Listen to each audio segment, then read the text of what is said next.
السلام علیکم دوستو، میرا نام ہے اسامہ رشید اور آپ لوگ دیکھ رہے ہیں یوٹیوب چینل انفوٹیک ہب۔ یہودی در حقیقت حضرت یعقوب علیہ السلام کے بیٹے اور حضرت یوسف علیہ السلام کے بھائی کی نسل سے تعلق رکھتے ہیں، یعنی یہودی لفظ حضرت یعقوب علیہ السلام کے بیٹے جس کا نام یہودا تھا اس سے نکلا ہے۔ جب حضرت یوسف علیہ السلام کے دور میں یوسف علیہ السلام کے تمام اہل خانہ مصر میں آ کر بس گئے تھے تو حضرت یوسف علیہ السلام کے کم و بیش 500 سال بعد مصر پر اللہ تعالیٰ نے اپنے جلیل و قدر نبی حضرت موسیٰ علیہ السلام کو نبی بنا کر بھیجا۔ جب فرعون کی سرکشی حد سے زیادہ بڑھ گئی تھی تو تب اللہ تعالیٰ نے حضرت موسیٰ علیہ السلام کو فرعون کے محل میں جا کر اس کو دعوت دینے کا کہا۔ کافی عرصے تک حضرت موسیٰ علیہ السلام فرعون کو اللہ کا پیغام پہنچاتے رہے، لیکن وہ ہمیشہ انکار کرتا رہا۔ پھر اللہ تعالیٰ کی طرف سے حضرت موسیٰ علیہ السلام کو حکم ہوا کہ آپ رات کے اندھیرے میں بنی اسرائیل کو لے کر نکل جائیں۔ جب فرعون کو یہ معلوم ہوا تو اس نے بنی اسرائیل کا تعاقب کیا، لیکن آگے سمندر تھا تو اللہ کے حکم سے حضرت موسیٰ علیہ السلام نے جب سمندر پر لاٹھی ماری تو سمندر 2 حصوں میں ہو گیا اور بنی اسرائیل سمندر پار کرنے لگ گئے۔ لیکن جب فرعون نے سمندر پار کرنے کی کوشش کری تو اللہ تعالیٰ نے فرعون اور اس کے لشکر کو سمندر میں ڈبو کر غرق کر دیا۔ یہ وہ وقت تھا جب یہودیوں کو حضرت موسیٰ علیہ السلام نے غلامی سے نجات دلوائی۔ پھر اس کے بعد حضرت موسیٰ علیہ السلام اللہ تعالیٰ سے ملاقات کرنے کے لیے پہاڑ کوہ سینا پر چلے گئے، لیکن پیچھے سے بنی اسرائیل قوم بچھڑے کی پوجا میں لگ گئی۔ لیکن پھر اللہ تعالیٰ معاف کر کے جہاد کرنے کا حکم دیتا ہے، جس پر یہودی قوم کہتی ہے کہ اے موسیٰ، آپ اور آپ کا اللہ لڑنے جائے، جس پر اللہ کو شدید غصہ آتا ہے اور اللہ تعالیٰ ان یہودی قوم کو وادی تی میں بھٹکنے کے لیے چھوڑ دیتا ہے،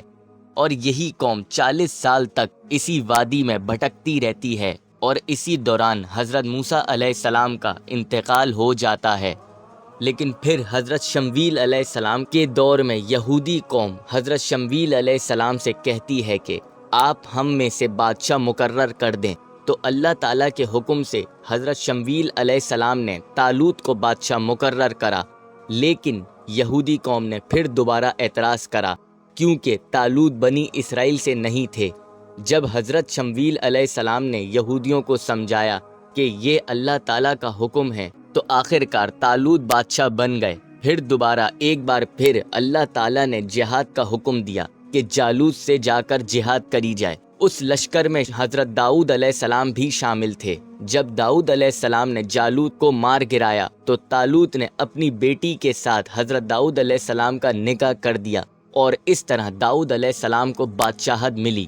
اور یہودی قوم اقتدار میں آنا شروع ہو گئے۔ پھر حضرت داؤد علیہ السلام کے بعد حضرت سلیمان علیہ السلام کو اللہ نے بہت بڑی بادشاہت دی اور یہ یہودی قوم پوری دنیا پر حکومت کرنے لگے۔ لیکن حضرت سلیمان علیہ السلام کے انتقال کے بعد یہ قوم پھر سے بت پرستی اور جادو ٹونے میں مبتلا ہو گئی۔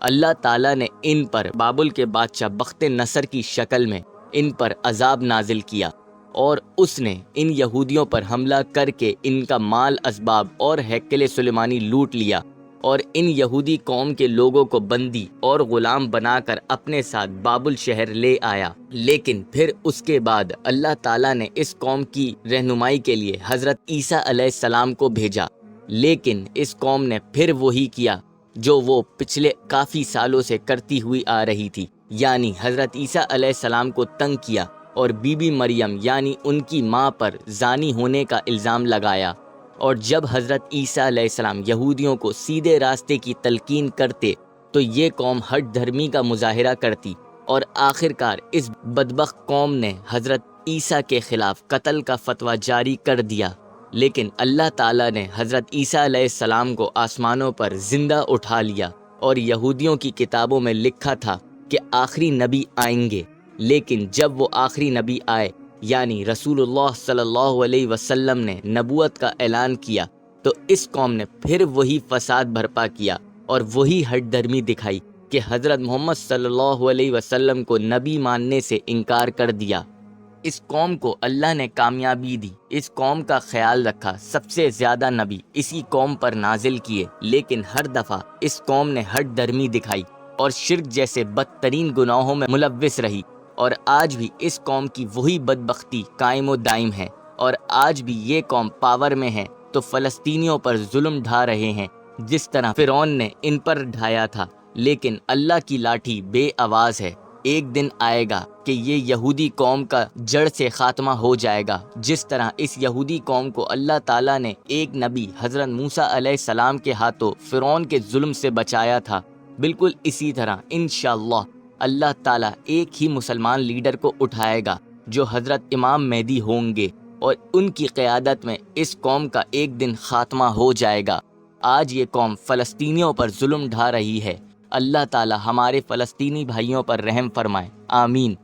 اگر آپ لوگوں کو ہماری یہ ویڈیو پسند آئی ہو تو لازمی ہمارے چینل کو سبسکرائب کر دیں۔ ابھی کے لیے ہمیں دیں اجازت، اپنا بہت سا خیال رکھیے گا، اللہ حافظ۔